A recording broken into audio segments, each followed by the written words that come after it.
Это самая популярная тройка в школе. Модная Инста, Телеграм, краш всех девчонок и брат Инсты, WhatsApp. Вы видели, какой новый фильтр я выложила? Уже 1 000 000 лайков.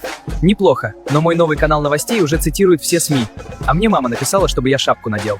Они даже не представляют, что с сегодняшнего дня их жизнь изменится. Ведь в школу поступил новенький мессенджер Макс. Удачи в первый день, сынок. Заведи себе друзей. ТикТок. Да, отвали ты уже от меня. Не буду я с тобой встречаться. У меня больше прослушиваний на этой неделе. Я не гонюсь за цифрами, Спотик. А это кто?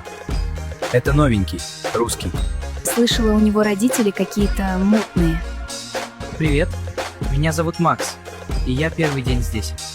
Ну и какие у тебя есть фишки, Макс? Я могу ловить даже на парковке? Сори, Макс, мы с такими не общаемся. У нас своя тусовка. Можешь пойти подружить с Вайбером. Первый день оказался совсем не таким, как он ожидал.